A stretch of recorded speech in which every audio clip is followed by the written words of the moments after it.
నిన్న మాజీ ఎంపీ ఉండవల్లి అరుణ్ కుమార్ గారు హైదరాబాద్‌లో మీడియా సమావేశం పెట్టి, ఆ సమావేశం సందర్భంగా ఆయన చేసిన వ్యాఖ్యలేంటి? యాక్చువల్‌గా నేను రాజమండ్రికి పోయి సమావేశం పెడదామనుకున్నా. నేను హైదరాబాద్‌లో సీతారామాంజనేయులు కొడుకు నాకు మంచి స్నేహితుడు. వాళ్ళ కొడుకు పెళ్ళికి వచ్చాను. సరే చెప్పి ఈనాడు పత్రిక చూసా. నేను చాలా ఆనందంగా ఫీల్ అయ్యా. ఫ్రంట్ పేజీలో నా పేరు రాశారు వాళ్ళు.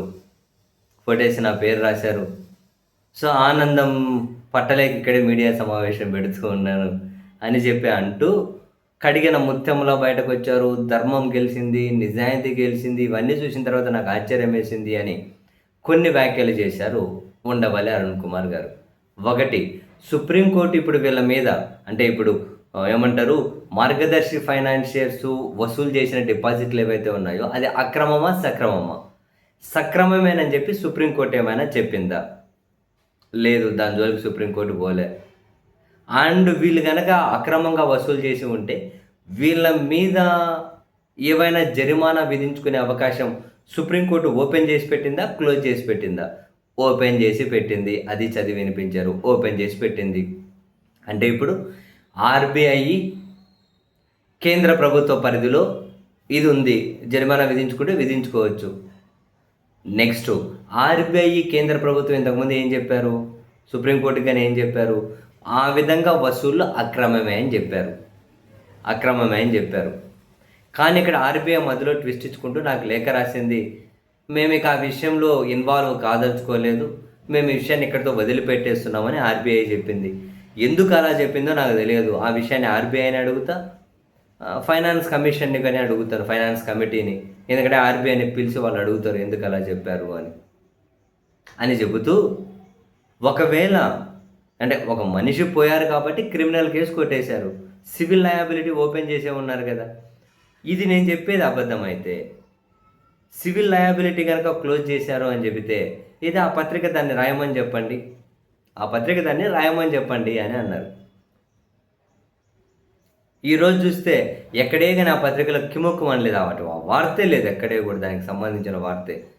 నిన్నేమో న్యాయం గెలిచింది, ధర్మం గెలిచింది, నిజాయితీ గెలిచింది అని చెప్పి చాలా పెద్ద పెద్ద కథనాలు చాలా ఎక్కువ రాసుకుంటూ వచ్చారు. వాళ్ళు సొంత పత్రికే కదా! ఉండవల్లి అరుణ్ కుమార్ గారు మీడియా సమావేశం పెట్టి ఇన్ని వివరాలు చెప్పిన తర్వాత, ఇన్ని ఆధారాలు చూపించిన తర్వాత వీళ్ళు అసలు ఎందుకు కిముక్కుగా అనలేదు ఈరోజు? తెలియదు. ఆయన ఉండవల్లి ఇంకో క్లియర్‌గా అన్నారు. ఏమని? న్యాయం గెలిచింటే, ధర్మం గెలిచింటే మార్గదర్శి ఫైనాన్షియర్స్ ఎందుకు క్లోజ్ చేసుకున్నారు అన్నాడు. న్యాయం గెలిచింటే, ధర్మం గెలిచింటే 2,500 కోట్ల రూపాయలు వసూలు చేశారు కదా! వసూలు చేసింది మీరు తిరిగి కట్టలేక మీకున్న ఆస్తులను అమ్మి కట్టారు కదా! ఎందుకు కట్టారు? న్యాయమైతే, ధర్మమైతే ఆ కంపెనీ ఎందుకు క్లోజ్ చేశారు? న్యాయమైతే, ధర్మమైతే మీరు ఆస్తులు అమ్మి డబ్బులు ఎందుకు తిరిగి చెల్లించారు? ఎక్కడ న్యాయం గెలిచింది, ఎక్కడ ధర్మం గెలిచింది అంటూ ఉన్నారు. నిజంగానే ఉండవల్లి అరుణ్ కుమార్ గారి ప్రెస్ మీట్‌కి ఈరోజు వీళ్ళు వివరణ ఇవ్వడమో, కౌంటర్ ఇవ్వడమో చేస్తారేమో అనుకుంటే, ఎక్కడే గనక కిక్కురు మనడలేదు. అసలు మీరు చేసింది తప్పు కాదు అని సుప్రీంకోర్టు చెప్పిందని చెప్పి మీరు ప్రచురించండి. ఎక్కడైనా ప్రచురించారా? లేదంటే ప్రచురించండి అని చెప్పారు. ఎక్కడా కిక్కురు మనలేదు మరి. బహుశా ఆయన ఒకరోజు టైం తీసుకొని కిక్కురుమంటారా? ఎట్లా అంటారు? తప్పు వీళ్ళు చేసింది తప్పని కాబట్టి ఒక వస్తువులు రిటర్న్ చేసేశారు.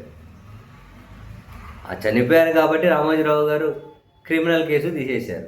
సివిల్ లయబిలిటీ ఓపెనే ఉంది. ఇప్పుడు కేంద్రం, ఆర్‌బీఐ వాళ్ళ పరిధిలో ఉంది. తీసుకుంటే తీసుకుంటారు. లేదంటే నిన్ననే రామోజీరావు గారు సరే ఏమంటారు, ఉండవల్లి అరుణ్ కుమార్ గారు నిన్ననే చెప్పారు. ఏమో రామోజీరావు గారు పద్మ విభూషణుడు, ఆయన 50 ఏళ్ళ నుంచి చేసే పని ఇదే కదా! అది ఇది అని చెప్పి ఏదో పాపం మనిషి పోయారు అని చెప్పి కేంద్రం ఏమన్నా వదిలేస్తుందేమో నాకు తెలియదు ఇక అన్నారు. బట్ నా ప్రయత్నం అయితే నేను చేస్తా. ₹1 అయినా ఫైన్ విధించండి. లేదంటే చట్టం ఉండేది ఎందుకు అంటున్నారు ఆయన. ఆ ఫైన్ విధించకుండా సుప్రీంకోర్టు ఏమీ క్లోజ్ చేయలేదు. దాన్ని ఓపెన్ చేసే పెట్టిందట.